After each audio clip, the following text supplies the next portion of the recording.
Good morning, I'm Brian Reagan. This is Tyler Kelly. We are coming to you this morning with our morning meditation from Galatians 6 through 10. If you will, Tyler. Let him who is taught the word share in all good things with him who teaches. Do not be deceived, God is not mocked, for whatever a man sows, that he will also reap. For he who sows to his flesh will of the flesh reap corruption, but he who sows to the Spirit will of the Spirit reap everlasting life. And let us not grow weary while doing good, for in due season we shall reap if we do not lose heart. Therefore, as we have opportunity, let us do good to all, especially to those who are of the household of faith. All right. Generally, this is broken into 3 or 4 pieces. That's bad. Because what does he say right out of the gate?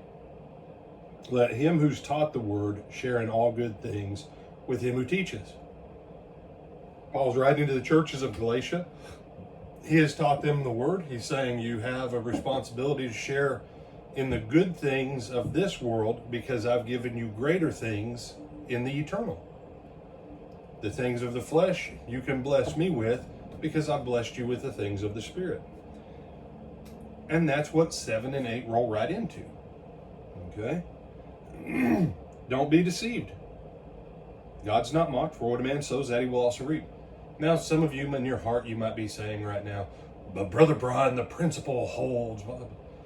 Okay, why is it the principle holds on everything except what we do with our money, how we treat our ministers, and how we finance the work of the church? Everybody's so big on sowing and reaping about getting bad things in your life or good things. But when you connect it with the larger context, because look at the good things of verse 6 with the good you do to all in verse 10. You have good things. The first place you sow your good things is to those who bless you with the word. Then the next place you sow those good things is overall to your brothers and sisters in the household of faith. Then after that, then you do good to whomever. Because verse 9, let us not grow weary while doing good. Doing good where? Doing good toward those who teach you the word. For you shall reap in due season. What shall you reap? Spiritual and eternal blessings off of what you sow of things physical, so that things spiritual can be sown into you. And what happens is that, sometimes people, they don't like an elder, or they don't like a deacon, or they don't like a minister, or they don't like, and so they say, I'm not going to support that anymore.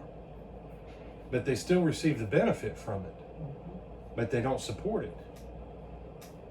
Do you not understand that sets up a dangerous precedent in your life? Mm-hmm.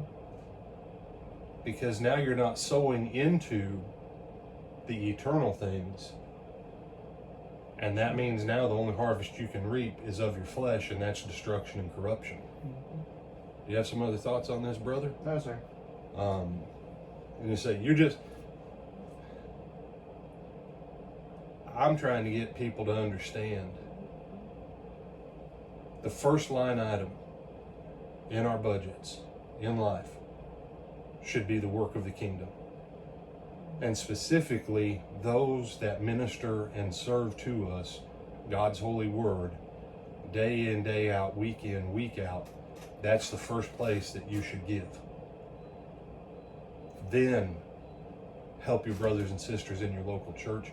Then sow into the kingdom in missions and supporting other churches, other preaching works, other ministries. Then do good to whosoever. The simple fact that the church has struggled for so long. And why don't we reap more good of the good that we sow? Because we're not sowing the good that Paul outlined here. And I say Paul outlined, but who gave Paul the outline? Holy Spirit. The Holy Spirit. So if this is how God says the kingdom works, and we're not working with it, then that means we've got broken principles in the kingdom. So just something to think about. Feel free to disagree with me, but if you come up with a better explanation in context, by all means, give me a shout and let me know. I'm Brian Reagan. This is Tyler Kelly. and we bid you good morning, and we'll see you this afternoon.